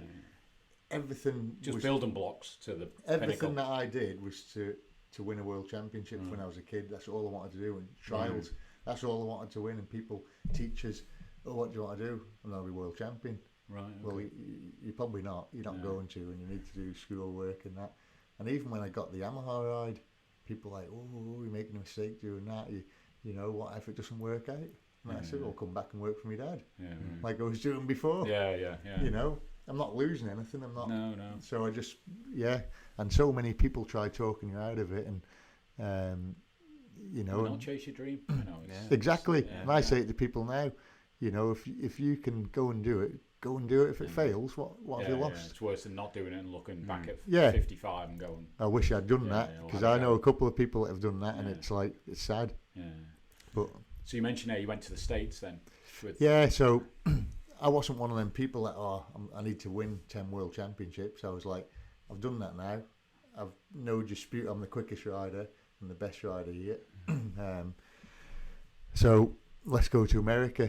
Completely different events, 3-hour races they were. Okay. So mass start, everyone sets off, dead engines, you start your bike, go 3 hours, first man to the checkered flag. Okay. So I'm going to sound really stupid. I don't mean sighting laps, but is that, we were talking earlier about Dakar and looking at maps, is there any recce's beforehand? No, just arrows. No. Okay, right. The only thing you could do in America, you were banned from looking at the track until 7 o'clock that morning. Okay. And it started at 12. Okay. Or half 12, something like that. So basically we would go and look at the first mile off the track. So walk the start, walk the first bit, so you just knew sort of what terrain it was. And then there was always, the Yanks always put a big mud hole in somewhere. You know, just because you love it, and it was a good spectator spot. So we go and look at the mud hole and see what lines were in it and where it was best to go, and then literally go and get your gear on, get to the start, and it was massive over there. And that start line, is that presumably there's waves of riders? How you know? Just does that go on ranking? You get at the front because you're a pro class. So your pro class goes first, and then your pro lights class, your smaller bikes, and then you had your like. Do you have to fight to get on the very front row? No. So it's long. All the pros are long front. Yeah, so there might have been in the pro class, there might have been 20 riders. Okay. You know, so we line up. Flag goes, we go. You're filtering into the first corner. Yeah. Right. And we're off then, and then maybe 20 seconds later the next row will go. Okay. Right. And the lap would be, generally the lap was between 30 and 40 minutes out there. So you're normally 5, 6, 7 laps. which is good because you don't really learn the track, so you don't get bored. Yeah, okay. Like I was doing loads of British ones before that, and they were generally 10-minute or less laps. Okay. So you end up going round for 3 hours round, Okay, right. and 6-minute lap or something. You get bored, and it gets real rough and stuff. So I really always loved the 3-hour races from when I first done them. A big crowd, you were saying there. Yeah, and even the British ones, so I'd always done them. So I thought, right, I'd love to go to the US, because one of my first big wins I had in '98, going back to that quick, one of the top Americans come over to race in England, and he had this massive, like a GNCC, what America was running. So this guy decided, I'm going to run one in England, Hawkstone Park. He come over, the top factory Suzuki rider, and he'd won it. He was there, he's on a win, and it was £1,000 for winning it. So that to me then, that was like, it still is, but £1,000 back then was like, it was like winning the lottery. So I was like, I need to win that. I'm getting £40 a week. I need to win that. I was out at Derby, where I've been doing the practice day today. I was out there every single night until it was dark. And this would have been June, July. I think the race was August. I was down there every night, getting the bike as good as I could, just lap after lap, and not even looking at a watch and thinking, how long have I done? I was just riding until I couldn't ride anymore. And I turned up at this race and cleaned up, won it, and beat the top Yank, and they were like, my hands had no skin left on them. They were like red raw. And we had a British Championship the week after, and I was, after that race I'd won it, and obviously I was made up, and everyone was like, shit, who's this guy? And I was in the sea every night with my hands in the salt water for an hour, just trying to heal them. Right, and I taped them up. I had 2 pairs of gloves on, and I won the British Championship. But just 98 that, and that was so blooming tough. But yeah, so when I went over to America, I'd gone and done one race in 01 or something like that, and did well. So it was totally different. Broke my hand just before the first round in 07. So I ended up second in the first race, and I was like made up with that sand. Second race I was 19th, because my hand, it was hard grind, and it was so hard. And then next race I swapped that. I ended up riding a 2-stroke. How often were they? Every couple of weeks? Yeah, you had the first 2 rounds, and then within 4 days of each other. So one was at Daytona on a Tuesday, next round was Sunday. And are the teams like shipping you around? Are they dealing with everything? Yeah, they have the big trucks and that, and I get a hire car or fly between. So yeah, so went back home, and I said I want to ride a 4-stroke again, like I've been on the last 2 years. Didn't like the 2-stroke. Team sort of talked me into it, and I was like, I want to ride 4-stroke. Yeah, but everyone's on 2-stroke and this, it's different. And I said, I don't care, I'm quicker on it. So I got on that, led my first race, which was round 3, broke down, ran out of fuel. There was a problem, and I ended up running out of fuel. So I got back to 4th. Yeah, I was going to say, the fuel tanks must be a decent size Big to be 3 hours. Yeah. Dump fillers and everything in them. So, there's but no that refilling during it though, is there? Yeah, oh, 1 or 2. Okay. Yeah, so you'll like probably a 10-12 litre tank in that. So we would stop normally about an hour, and some race, if it was slower, an hour and a half, so 1 stop. And would that be a time to have a bit of drink as well? We were in for 8-9 seconds. Come in, dump filler, goggles off. When I come in, the goggles would be off. You'd pull up, mate, you'd put the dump filler in, I'd get the goggles off. There you go. You'd have a drink on your back, so just the knock drink some back. water in, and off you go. But it was good just to rest your arms, like you have arm pump or something in the first hour sometimes. Just that 10 seconds, it would just go, and away you go. So I would stop earlier sometimes just to get rid of that. And then, so that was round 3. Round 3, I should have won, but I think that's where everyone, because I was getting a load of stick off the Yanks. He's come over here and he's not winning, and we're better and all this. I got to round 3, my hand was pretty much better. I'd started training again. What, did you bust in it? Hit it on it, smashed here, me little finger and my hand on a wooden post in a local event in Ballaugh. So I basically went... Broken? Yeah. And it took ages. That would have been a good month and a half before the first round. So there was a gap between round 2 and 3. Just gave you some healing time. Yeah, come back on a different bike on a 4-stroke. should have won that. But anyway, I knew then I could win this. Sorry, long day. Next round I won, and then I'd won the next one, and then bike would break down, and I'd back to square one, and I would win the next one, win again, and then something else would go wrong, and I'd end up like 4th or 5th. Just I kept having all these stupid problems, and then in the end we changed mechanic. Good guy, still in touch with him now, nice lad, but he was probably too inexperienced back then, and he worked too much like an American would, in that, you know, worried. That's how they get trained over there. They're like maybe too worried about all the bullshit side of it, and not on the actual bike. So we got a Finnish lad that was factory KTM with me. He's in Europe. He come over, and we did the last few rounds and ended up winning the championship in the last round. And then 2008. So just go to the mechanic point then. Yeah. Again, I'm sure bike fans will be rolling their eyes, but really important key to success, is it? Yeah, of course it is.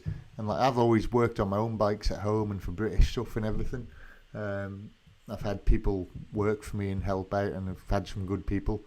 But majority of the time, you end up doing your own bike, and I've always done my own suspension for years, servicing it and stuff. And I've set up that on my own now here. In lockdown, that was one of the things that I'm going to do it as a business now. I was just going to say there on that mechanic part, are there any events where you're not allowed to mess? It has to be a mechanic, or no? The other way to all enduros used to be the only person that can touch your bike is you. So change your tyres at the end of the day. That's why I didn't want to do it in Dakar again. So you do your tyres and your oil and that. The mechanic, the only thing they could do was refuel your bike. Now they've changed it. The 6 days still like that. The ISDE, but the World Championship and that, everything the mechanic can work on the bike now. You've got to change your own tyres still, but they can take the wheels and stuff out. You've got to swap your tyres. So it's a bit easy now. So did you stay in America after winning it? Yeah, so I did a 2-year deal out there. So I did the indoors over there and won that. All under KTM? Yeah, so I did the indoors over there. You're sponsored by Red Bull at this stage? Yeah, Red Bull joined up at start of 07 in America. That was what the deal was for the US. So yeah, 08, won the championship with a few rounds left. And to be honest, looking back, I wish I'd stayed there for a couple more years. I enjoyed it. It was good. Ace place to ride. But then something was in me. I just want to go back to World Championship and win a third. So I went back. I'd signed for BMW, which was a massive mistake. Why? Just the bike that they'd built. Yeah. Did you see it as a new challenge? Yeah, that's why I did it. But I was in my contract that the bike's got to be a winning bike, and we've got to make it a winning bike if it isn't, because the chances were it was completely new, it was different from everything else. They got me and Yuha, who was in America, and I swapped with him, so we got the two best riders in the world signed us up. It was way better money than what KTM was, which was, that was a bit of a reason for it, but the reason was a new challenge. I thought I can win with the KTM, and they were turning attention to MotoGP a lot back then, so we were felt like playing second fiddle or third fiddle to the MotoGP and the motocross. So BMW only had this enduro project, so I went there, and from the first round we were just absolute nightmare, finishing 6th, 7th, fighting hard to finish that, and I ended up leaving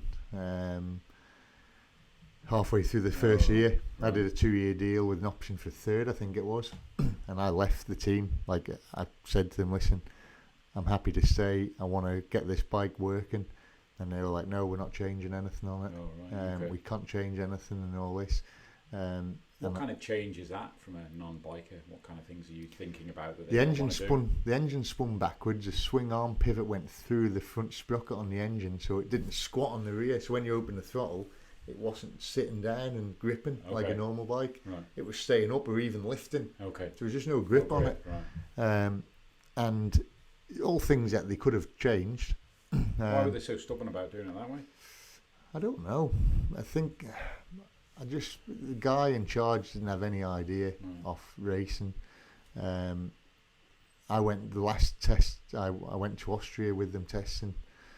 Rode the bike. They'd made a load of changes, and it was still, a pile of crap. And then they pulled the Kawasaki. The mechanics pulled a new Kawasaki out the back of the van.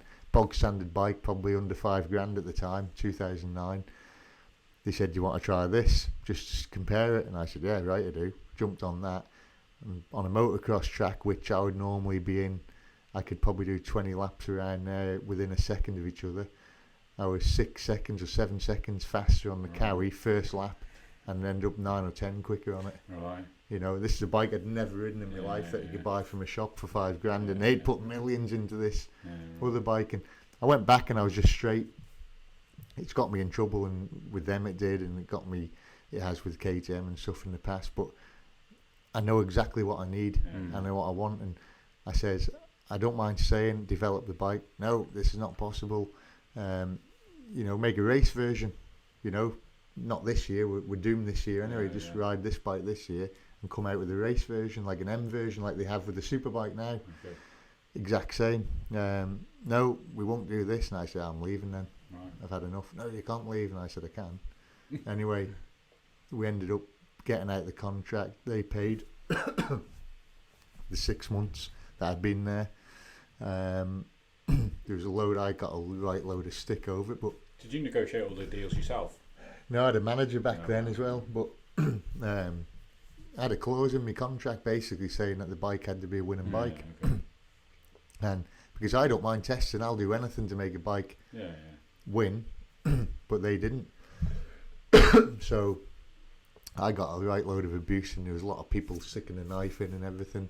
There was one rumour going around that I'd threw the bike on the side and pissed all over it, Right. which people still ask me that now, Right. which I never. Not, I don't know. I know where it come from, and it's just one of them people. But that was a massive, big thing. People still ask me about it now, and I said, "Nah, I didn't, but I should have. Or I should have set fire to it. Would have been better." But I was ill with it. Like I was probably suffering from depression then.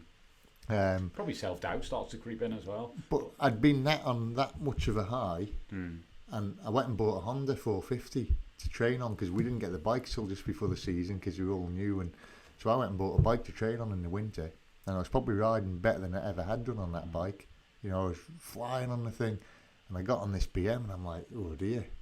So I was the only one that questioned it, and the team was like, oh, we didn't ride with anyone else but BMW riders. So we had no gauge until, and I was like popping up a few questions. I'm way faster on my Honda. Oh no, that's because you've been on a motocross track and all that. It shouldn't matter. KTM, I was always quicker on the enduro bike than I was on my motocross bike.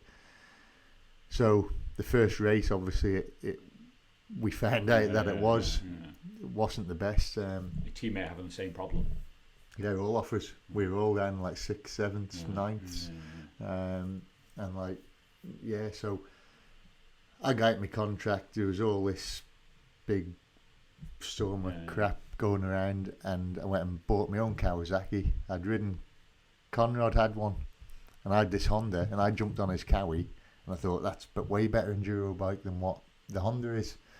And then there was a GNCC in America, and I really liked the Cowie, and I was like, right, I'm going to go to that, because it was $20,000 for winning it off Kawasaki. If you contingency, 10 grand for winning it, 10 grand off Cowie. So I looked at all the different ones. Honda didn't have much on. Suzuki and that weren't so good. Cowie was this big 10 grand if you won on a Cowie. So I went over. I got my mate to buy me a bike over in America. I said, can you order these bits up? I paid for it all. Got there, went out got it built, the bike, went out the next day on it for probably 2 hours. Got it all dialed in.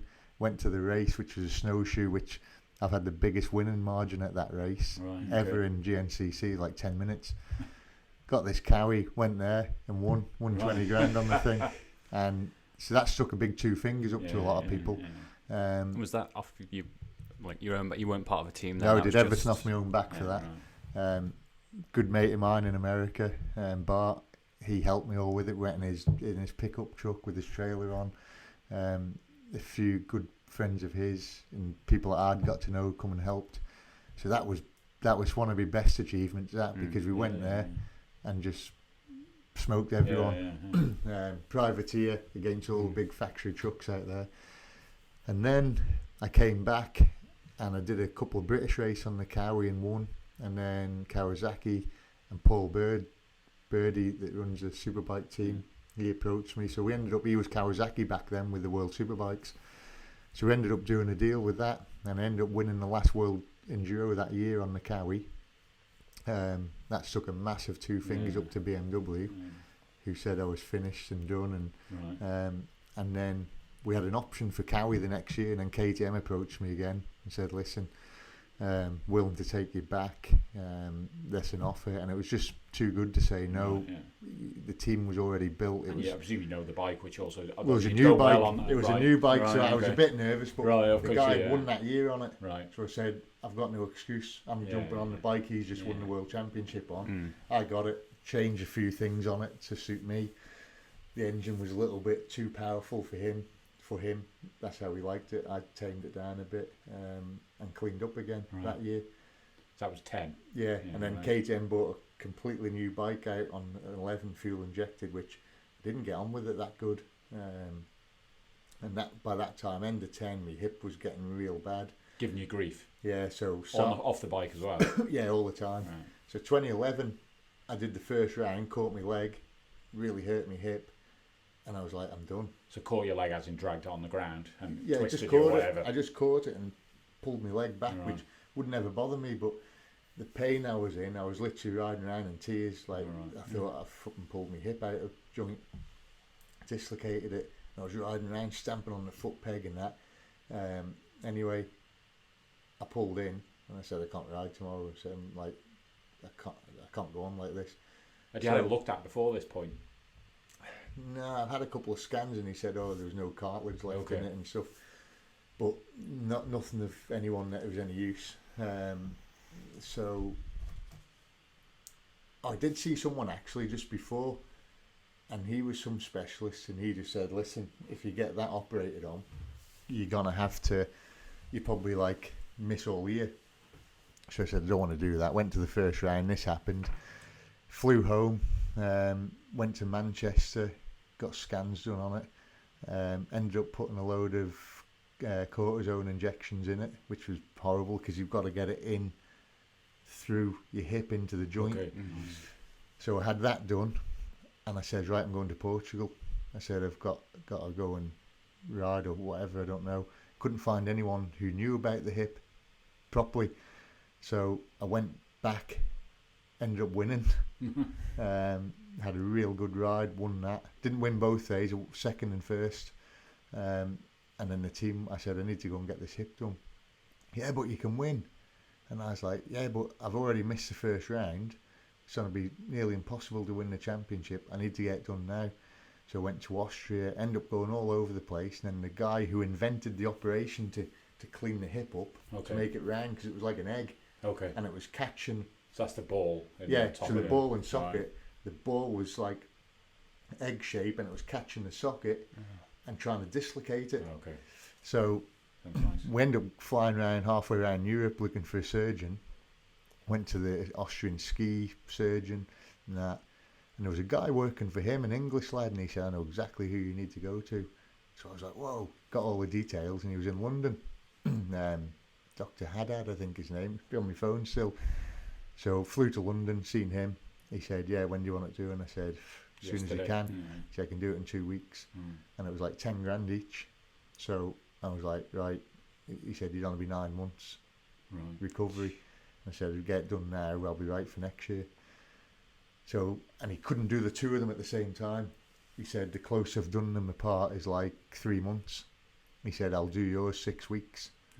So I went home, British Championship on that weekend, that I'm going to go and do that, because it was still numbed, and I knew I could win that. I thought I can go there and clean up. I just won in Portugal the week before. So I went to that, had one of the best rides I've ever had in a British event, like absolutely smoked everyone by like a long way, and I felt good, and I'm like, am I doing the right thing? You know, but it was still hurting, and like I got home and I was like, I don't know what to do. Anyway, I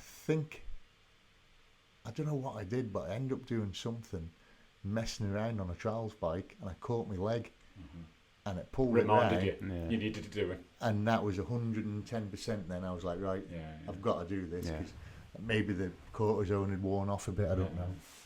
So I ended up getting the op done. So what do they do in the op? They basically pull your hips out of joint. Okay. They cleaned all the ball and socket up as best as they can. And then they microfractured all the socket, so because there was no cartilage left. Okay. So they basically drill loads, like hundreds of holes in it, and then your bone marrow goes through that and acts as a cartilage. So they did that, and I had no weight bearing for like a couple of months and stuff. It was a hard time because I was still at the top of my game, but I was like couldn't go anywhere. So 6 weeks apart, you got them done 6 weeks Yeah, apart. so I got the second one done. And then basically just did nothing all year. Just did all the stuff that I hadn't had time to do and got all that done. And then I came back for the last round in France, which I won the British Championship the week before. So I won the title because there'd been a big gap in the British Championship, I think, because the World Championship was on. Okay. So that year they had a couple of rounds early on. And the rest later on. Yeah, so I ended up coming back for that, won the British Championship.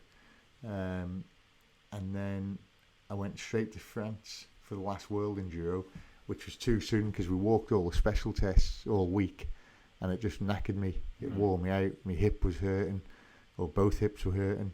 I did the race, and I did all right, but I struggled around, and I think KTM were a bit disappointed and stuff. Anyway, come back the next year with KTM again on a 500, which I didn't really like the bike. Finished. What did I do? Finish second in the world, maybe. My teammate was beating me on a 2-stroke and ended up changing to a 2-stroke for a round and won. Because I was saying I can't win on this bike. It's the sport had moved on a bit, and a lot of people have gone to like 2-strokes again, which is quite lightweight and just very nimble and more easy to handle. And a lot of the events that year were quite muddy, which are better in the mud. So I was doing good on the 500, but I just says, listen, I've had my hips done. I need to know I can win still.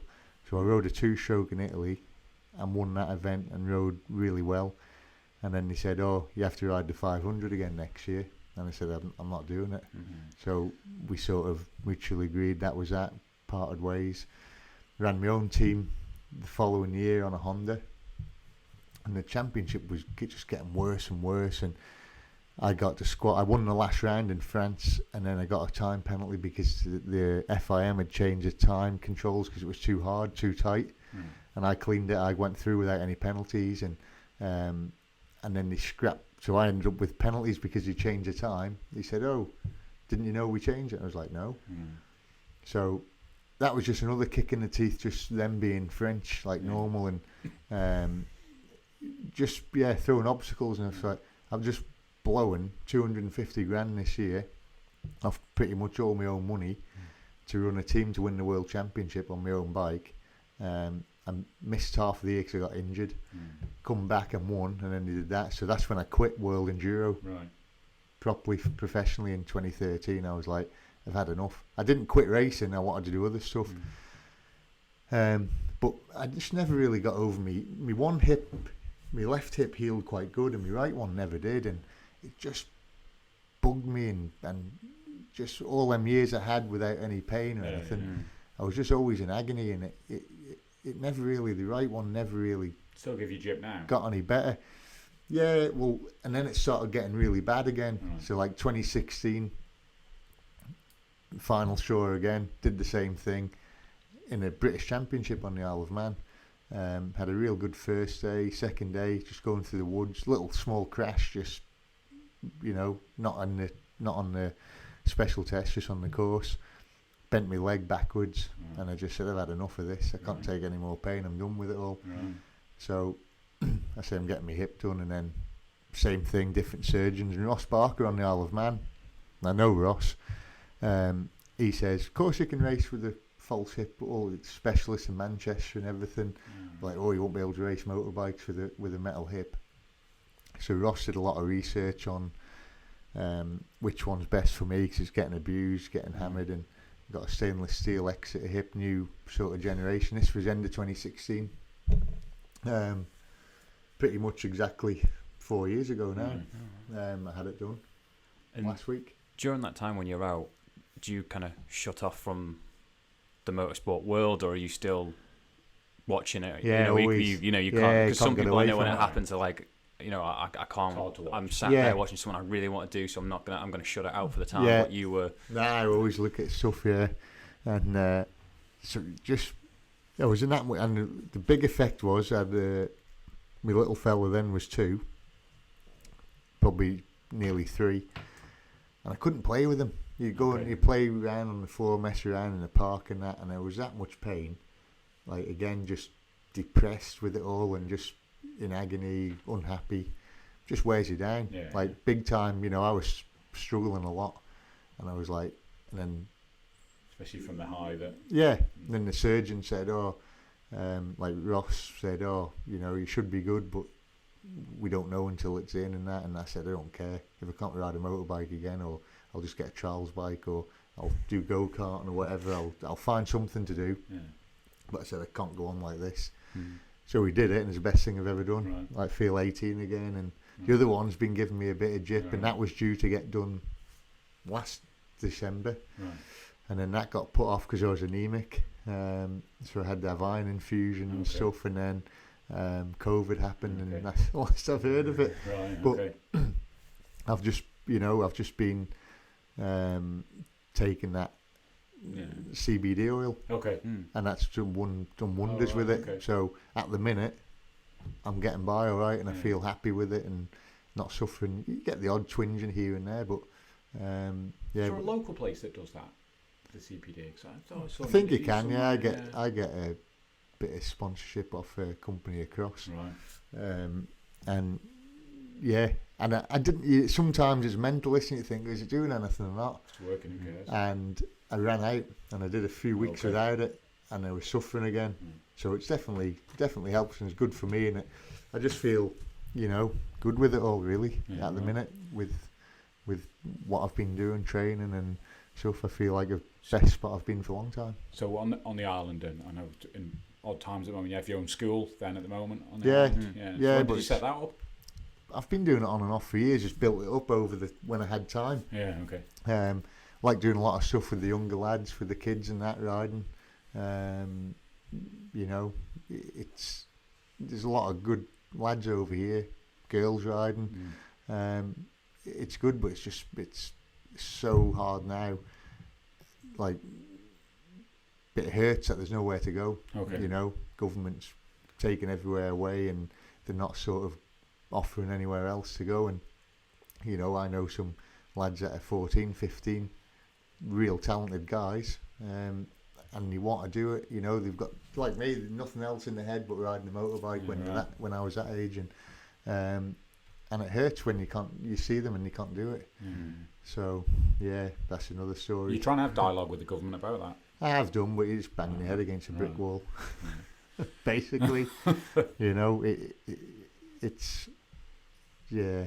There's obviously people in there that want to do things, but even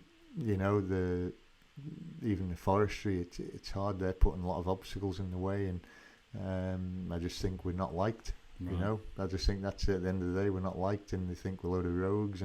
But you're just like anyone. You want them to carry out your dream and put your ambition, fulfill it, and you would think, obviously, with your track record, that there'd be more openness to it as well, wouldn't you? Because I know, you're probably seen by a lot of them as a rebel. Oh, he's up in them forests and that over the years, and I was lucky because back then, you know, I could go and do that and no one bothered, no one give you any grief. I was up there in my own little world every day training, and that's what hurts now, because there's lads that have got a good future and will probably end up, you know, I've seen it before, they can't do it and they end up getting into drugs or drink, right, and you know, maybe the rather kids do that, I don't know, but it's not hard to give a bit of land and let someone run it, or you know, just to do something to get encourage people. And the TT's the same, you know, you've got the biggest road race in the world over here, and where do they think all these riders come from? They come from trials, motocross, you know, kids doing that, and then, oh, I want to do road racing. You know, your Connors, your Dan Neens, all them guys come through that way, you know, bit of trials, motocross. Did racing a bike on the, not even a road or on track racing, that ever cross your mind at any stage? Yeah, I always wanted to do the TT since I was a kid. Oh, right, okay. But luckily I was good at this, so it kept me away from it. That's probably why I'm still alive. But yeah, I always wanted to. TT was obviously a massive, big part of my childhood, like any kid over here. You know, you count down the days, the TT finishes, and you're like counting down the days to the banks. And then the banks would finish, and you're like, oh, it's not long to the TT again. And me and all my mates were like that, you know. Have you done laps in, like, during race? Closed roads, I've done some parades, brilliant, loved it. And I still would love to do it, but I said about the Dakar the same thing, you know, I've got kids now and that, and it's dangerous, but I've sort of cut my teeth off road all my life, you know, so I sort of know what I'm doing with the road racing. You start again. I've done a bit of racing and stuff, like closed circuit type of stuff. Yeah, I did Le Mans 24 hours with McGuinness and Connor and Mercer a few years ago, and so I sort of went that way rather than the TT, because it's slippery slope. You know, you get to the TT and you can't get away from it. How do you find Le Mans? Brilliant.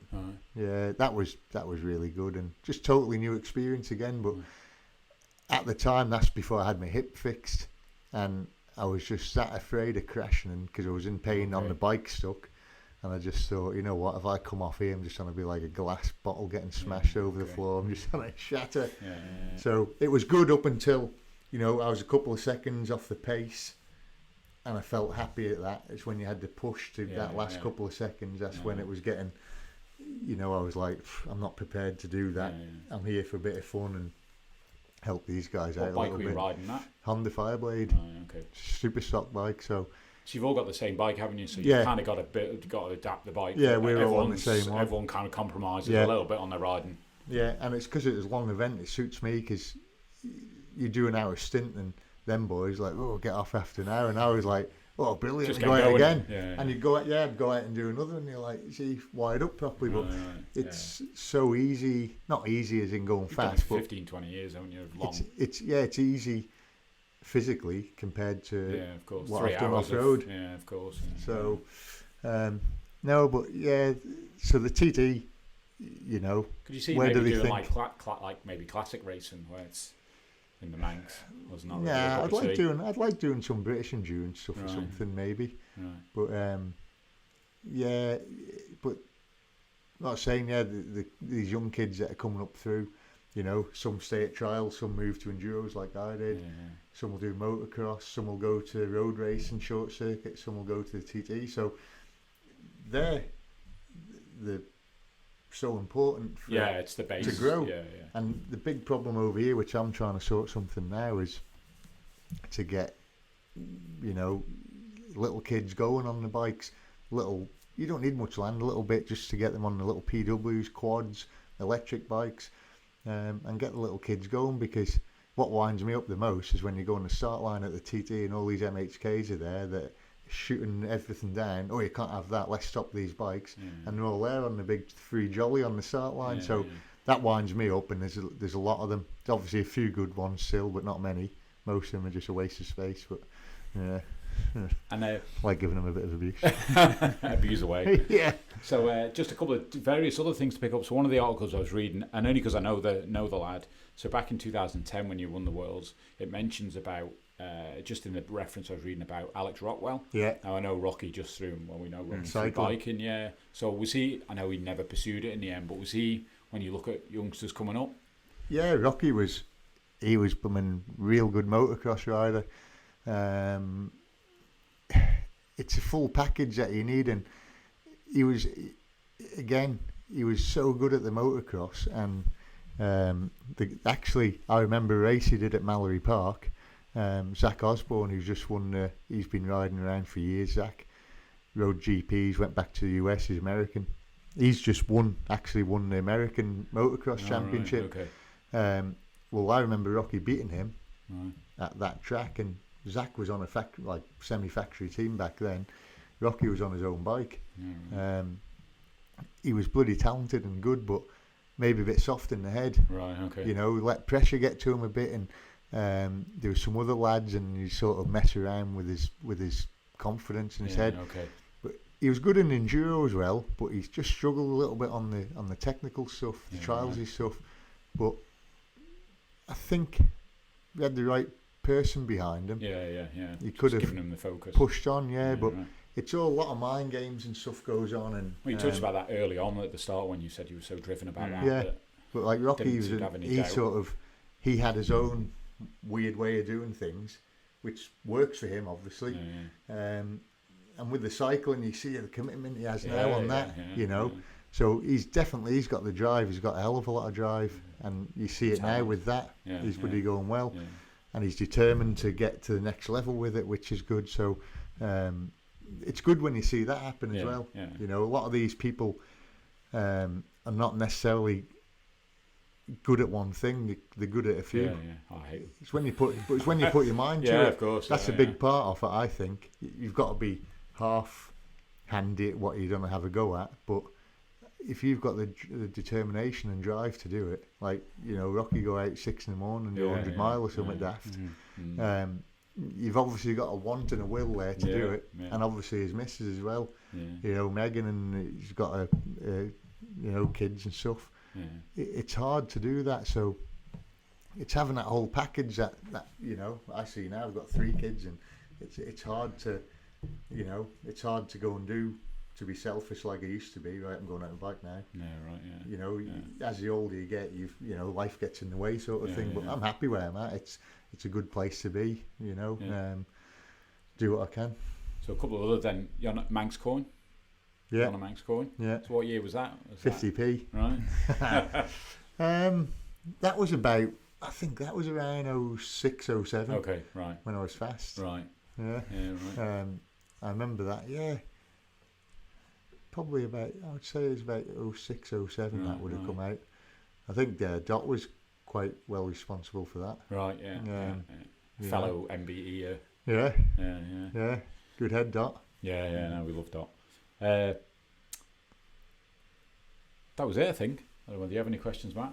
Thanks for coming in. Yeah, well, got one. Oh, right, one that's come in from, I'm going to hopefully say Ed Troop. Hope your name, sorry if it's not. He's asked, how big was your rivalry with Ewan? And was it a bit of fun, or was it serious? Ed went to school with. He was at school at the grammar school with me and Ewan. Since we were kids on BMXs, I remember doing like trials on our push bikes, and if Ewan did something and I couldn't do it, it would absolutely eat at me, and he'd go out with his mates, or whatever, and I'd go straight back down there and do it until I could, and then we'd have another sort of. Us and the mates and Solby doing these little trials, and that went on all the way through. So I used him. First I used my dad. Once I started beating him, I was like, right, yeah, there was some couple of lads between, and I was like, right, I've got to beat him now. He's finishing 3rd and I'm finishing 4th or 5th. So I beat him, and then Dewan was the next target. I don't think Dewan minded so much. You know, he's that laid back. He's upside down. But I'm sure it did wind him up sometimes more than he let on. But I was just driven, you know, and I would, if he did 3 hours a week, I'd go and do 20 hours a week. Okay. You know, and that's how I've always been right through. And then so that was probably a good thing for me to learn, because that's what I did with rivals as you got up the ladder. World Championship, right? I've done it before. I've done this with my brother, so I can do it with him. He's no different. If he's riding 20 hours a week, I'll do 50 hours a week. and that's how it was, you know, and that's the only way to, you know, to young lads and that listening, and no matter what sport you're doing, that's the only way that you can be successful is hard work. There's no shortcut. Sacrifices. You've got to. I've missed out on a lot of things, but I've also been bloody lucky to do the things that I have. So, it's just unfortunately, there's no shortcut to it. And for those obviously that's watching now or on YouTube, the trophy there, that's from the 07 World Championship trophy. 06, that one. 06, sorry. So I remember the last race was in France. Right. Real wet race, and that's where I got that. So that was 07. 06, sorry. Yes, that's a little bit of character in it. Yeah, it's smart. Bit of weight in it. Yeah, absolutely. So I thought I'd just bring that. It's lovely. Thanks for bringing it down. Like I say, thanks for coming down. Really, spot on. Thanks for having us. No, really, really nice. Waffle on a bit, but no, that's what all pods are about. Oh, definitely. No, so good crack. No, spot on. Do you want to check us out, Matt? Yeah, do the usual. So whoever you're listening or watching today, please like, subscribe, share, and leave those 5-star reviews, pretty please. Facebook, we are the M Word Podcast. Twitter, Manx Sports Pod #1, and on Twitter we are Instagram. We're Insta. I always forget the cool name for it. The M Word IOM. Wonderful. Thanks, David. Thanks for coming spot down. on. Thank you. It's word out from on. Word out from Matt.